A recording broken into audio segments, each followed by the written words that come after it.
আকাশবাণী কলকাতা স্থানীয় সংবাদ পড়ছি সুস্মিতা সেন।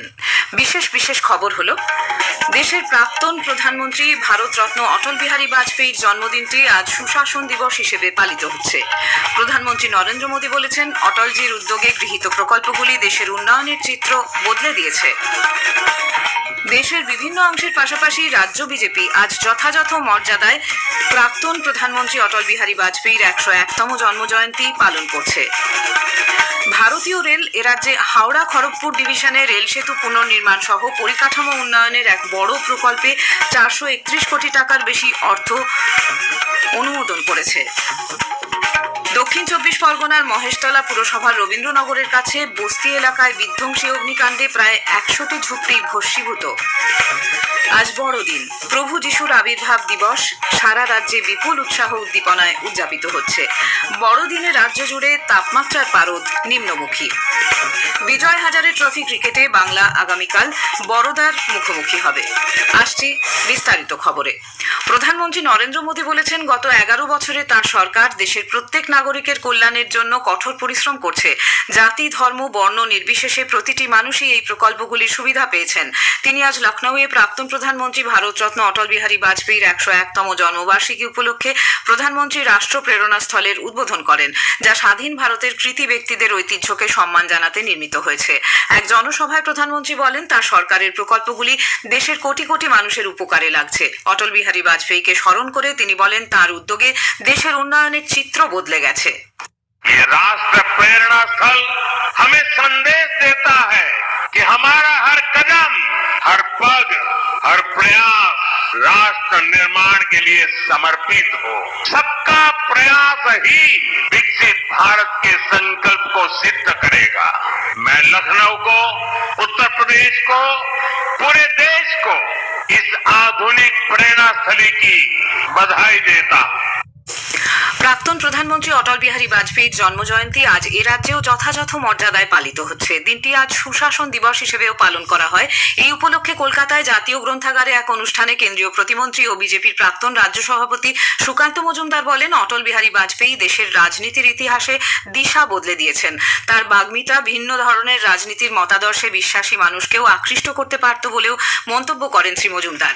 অনুষ্ঠানে বিরোধী দলনেতা শুভেন্দু অধিকারী বলেন, অটল বিহারী বাজপেয়ী দেশকে যে রাজনৈতিক দিশা দেখিয়েছেন তা অত্যন্ত গুরুত্বপূর্ণ। Sarva Shiksha Abhiyan, mid day meal সহ যে প্রকল্পগুলি তিনি চালু করেছিলেন তার গুরুত্ব অপরিসীম।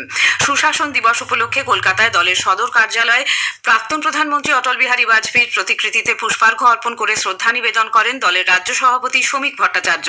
তিনি বলেন, যুগ সন্ধিক্ষণে দ্বন্দ্ব ও ভেদাভেদ ভুলে সকল দলীয় কর্মী ঐক্যবদ্ধভাবে কাজ করলে দল আরো শক্তিশালী হবে। সমস্ত বিজেপি কর্মী ঐক্যবদ্ধভাবে তারা আজকে প্রতিজ্ঞা দিচ্ছে যে এই অটলজির জন্ম শতবর্ষেই শ্যামাপ্রসাদের মাটিতে শ্যামাপ্রসাদের দলের সরকার হবে। গ্রামীণ পরিকাঠামো ক্ষেত্রে ভারতের অন্যতম গুরুত্বপূর্ণ উদ্যোগ প্রধানমন্ত্রী গ্রাম সড়ক যোজনার আজ 25 বছর পূর্তি হয়েছে। 2000 সালের 25শে ডিসেম্বর সারা দেশের সড়ক সংযোগবিহীন গ্রামগুলিতে রাস্তা তৈরির জন্য এই কর্মসূচি চালু করা হয়েছিল। পরবর্তী সময়ে গ্রামাঞ্চলে কৃষির উন্নয়ন, কর্মসংস্থান বৃদ্ধি, শিক্ষা, স্বাস্থ্য পরিষেবা প্রদান এবং দারিদ্র্য দূরীকরণের ক্ষেত্রে এই কর্মসূচি গুরুত্বপূর্ণ ভূমিকা নিয়েছে। 2000 সালে এই প্রকল্প চালু হওয়ার পর প্রধানমন্ত্রী গ্রাম সড়ক যোজনার আওতায় সারা দেশে 7,87,000 কিলোমিটার গ্রামীণ সড়ক নির্মিত হয়েছে। চলতি বছরে এই পরিমাণ 8,25,000 কিলোমিটার ছাড়িয়ে যাবে বলে আশা করা হচ্ছে। প্রধানমন্ত্রী নরেন্দ্র মোদী আগামী রবিবার 28 তারিখ আকাশবাণীতে মন কি বাত অনুষ্ঠানে তার চিন্তাভাবনা দেশ বিদেশের মানুষের সঙ্গে ভাগ করে নেবেন। এটি হবে মাসিক এই বেতার অনুষ্ঠানের 129তম পর্ব। বেলা 11টা থেকে আকাশবাণী এবং দূরদর্শনের সবকটি চ্যানেল ও Akashvani news on AIR website, mobile app, প্রধানমন্ত্রীর দপ্তর, তথ্য ও সম্প্রচার মন্ত্রকের ওয়েবসাইট এবং ইউটিউব চ্যানেলেও মন কি বাত সম্প্রচারিত হবে। আজকের প্রসঙ্গ অনুষ্ঠানে আজ শুনবেন বিশেষ আলোচনা, প্রধানমন্ত্রী কিষাণ ঊর্জা সুরক্ষা এবং উত্থান মহাভিযান, প্রধানমন্ত্রী কুসুম প্রকল্প। উত্তর 24 পরগনা কৃষি বিজ্ঞান কেন্দ্রের বিষয়বস্তু বিশেষজ্ঞ ডক্টর চিন্ময় মাঝির সঙ্গে কথা বলেছেন দিব্যদে। আকাশবাণী সংবাদ প্রযোজিত অনুষ্ঠানটি শোনা যাবে এই সংবাদের ঠিক পরেই গীতাঞ্জলি ও ডিটিএইচ বাংলায়। এই অনুষ্ঠান আমাদের সোশ্যাল মিডিয়া প্ল্যাটফর্মেও শোনা যাবে। ভারতীয় রেলওয়ে, দক্ষিণ পূর্ব রেলওয়ে, সাউথ ইস্টার্ন রেলের হাওড়া খড়গপুর শাখায় অবস্থিত গুরুত্বপূর্ণ রেল সেতু পুনর্নির্মাণের জন্য 431 কোটি 76 লক্ষ টাকার একটি বড় পরিকাঠামো প্রকল্প অনুমোদন করেছে। এই প্রকল্পের আওতায় বিকল্প অ্যালাইনমেন্টে সেতুর সাবস্ট্রাকচার পুনর্নির্মাণের পাশাপাশি একটি নতুন ভায়াডাক্ট নির্মাণ করা হবে। এছাড়াও খড়গপুর ডিভিশনের দেওলটি ও কোলাঘাট স্টেশনের মধ্যে নতুন কোলাঘাট রেলওয়ে স্টেশন নির্মাণ, প্ল্যাটফর্মের ব্যাপক উন্নয়ন এবং যাত্রী পরিষেবার আধুনিকীকরণের কাজ অন্তর্ভুক্ত হয়েছে। এই প্রকল্পের লক্ষ্য বর্তমান ও ভবিষ্যতের পরিচালনাগত চাহিদা পূরণ করা। স্থানীয় সংবাদ শুনছেন আকাশবাণী কলকাতা কেন্দ্র থেকে। দক্ষিণ চব্বিশ পরগনার মহেশতলা পুরসভার 10 নম্বর ওয়ার্ডের রবীন্দ্রনগর ময়লা ডিপো সংলগ্ন বস্তি এলাকায় আজ বিকেলে বিধ্বংসী অগ্নিকাণ্ডে প্রায় 100টি ঝুপড়ি ভস্মীভূত হয়েছে। আগুন নেভানোর কাজে দমকলের 5টি ইঞ্জিন ঘটনাস্থলে যায়। সন্ধে 6টা নাগাদ আগুন নিয়ন্ত্রণে আসে। হতাহতের কোনো খবর নেই, তবে শীতের দিনে মাথার ছাদ হারিয়ে চরম দুর্দশায় পড়েছেন অসহায় পরিবারগুলি। আগুন লাগার কারণ জানতে তদন্ত শুরু করেছে প্রশাসন। পূর্ব বর্ধমানের কাটোয়ার 1 নম্বর ব্লকের খাজুদিহি পঞ্চায়েতের বিকিহাট এলাকার বাসিন্দা বিএলও অমিত কুমার মণ্ডল 3 দিন ধরে নিখোঁজ। তিনি কাটোয়া বিধানসভার 23 নম্বর বুথের বিএলওর দায়িত্বে ছিলেন। পেশায় প্রাথমিক স্কুলের ওই শিক্ষকের বাড়িতেই রয়েছে তার পরিচয়পত্র, এসআইআর সংক্রান্ত কাগজপত্র। পরিবারের পক্ষ থেকে থানায় অভিযোগ দায়ের করা হয়েছে। পরিবার সূত্রে জানা গিয়েছে, গত মঙ্গলবার সকালে মিটিং আছে বলে বাড়ি থেকে বের হন। এসআইআর নিয়ে তিনি মানসিক চাপে ছিলেন বলে দাবি পরিবারের। কাটোয়ার মহকুমা শাসক জানিয়েছেন, ঘটনার তদন্ত করে দেখা হচ্ছে। দক্ষিণ চব্বিশ পরগনার বিষ্ণুপুর থানার অন্তর্গত রঘুদেবপুরে কলেজ ছাত্রীর অস্বাভাবিক মৃত্যু ঘিরে চরম উত্তেজনা ছড়ায়। পরিবারের অভিযোগ, প্রেমের প্রস্তাবে রাজি না হওয়ায় এলাকার এক যুবক পরিকল্পিতভাবে তাকে বিষ খাইয়ে দেয়। গত 25শে নভেম্বর রাস্তায় ওই ছাত্রীকে আটক করে পানীয় জলের সঙ্গে কীটনাশক মিশিয়ে খাওয়ানো হয়। বাড়ি ফিরে অসুস্থ অবস্থায় মায়ের কাছে ঘটনার কথা জানালে দ্রুত হাসপাতালে ভর্তি করা হয় তাকে। প্রায় 1 মাস ধরে মৃত্যুর সঙ্গে লড়াইয়ের পর গতকাল কলকাতার বাঙুর হাসপাতালে মারা যায় ছাত্রীটি।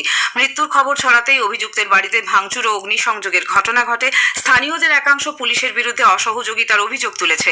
পরিস্থিতি সামাল দিতে এলাকায় পুলিশ মোতায়েন করা হয়।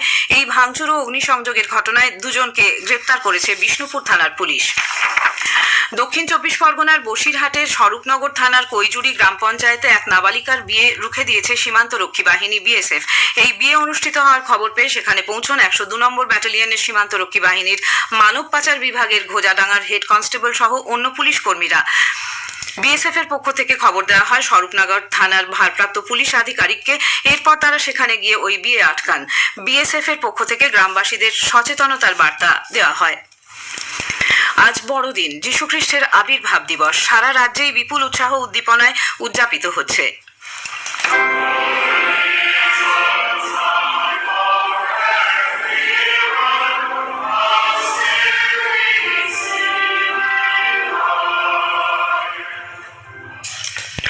গতকাল মধ্যরাতে গির্জায় গির্জায় ঘণ্টার ধ্বনি ও ক্যারলের মধ্যে দিয়ে স্মরণ করা হয় প্রভু যিশুকে।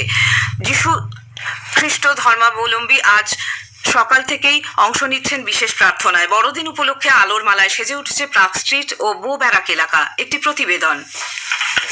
বরাবরের মতো সব ভুলে বেরিয়ে পড়ার দিন ছিল আজ। সকাল থেকেই বিভিন্ন নদীর ধার ও পাহাড় ঘেঁষা অরণ্যের মধ্যে চলেছে চড়ুই ভাতি। কলকাতার সব দর্শনীয় স্থানেই ছিল উপচে পড়া ভিড়। চিড়িয়াখানায় আজ মানুষ এসেছেন 45,000। ইকো পার্ক, মাদার ওয়ার্কস মিউজিয়ামেও দীর্ঘ লাইন ছিল দর্শনার্থীদের। উত্তরবঙ্গের শালুপাড়া বেঙ্গল সাফারি পার্কে বিপুল পরিমাণ পর্যটকের উপস্থিতির খবর পাওয়া গেছে। গত অক্টোবরেই এখানে আনা হয়েছে বেশ কিছু নতুন পশু। তার আকর্ষণেই মানুষ এখানে আসছেন বলে জানাচ্ছেন কর্তৃপক্ষ।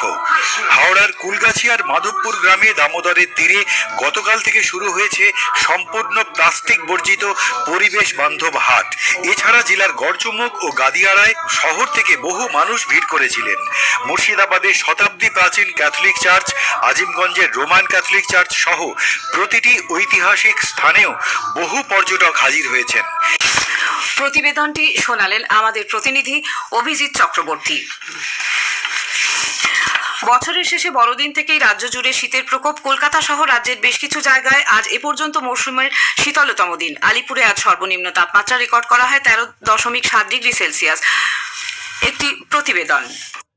কলকাতায় আজ মরশুমের শীতলতম দিন। আলিপুরে আজ সর্বনিম্ন তাপমাত্রা রেকর্ড করা হয় 13.7 degree Celsius. Vijay Hazare trophy ক্রিকেটে বাংলা আগামীকাল বড়োদার মুখোমুখি হবে। গুজরাটের রাজকোটের নিরঞ্জন শাহ স্টেডিয়ামে খেলা শুরু হবে সকাল 9টায়। শেষ করার আগে স্থানীয় সংবাদের বিশেষ কিছু অংশ আরেকবার। দেশের প্রাক্তন প্রধানমন্ত্রী ভারতরত্ন অটল বিহারী বাজপেয়ীর জন্মদিন আজ সুশাসন দিবস হিসেবে পালিত হচ্ছে। দেশের বিভিন্ন অংশের পাশাপাশি রাজ্য বিজেপি আজ যথাযথ মর্যাদায় প্রাক্তন প্রধানমন্ত্রীর 101তম জন্মজয়ন্তী পালন করছে। স্থানীয় সংবাদ শেষ হলো। এর পরের খবর শুনবেন 8টা বেজে 10 মিনিটে।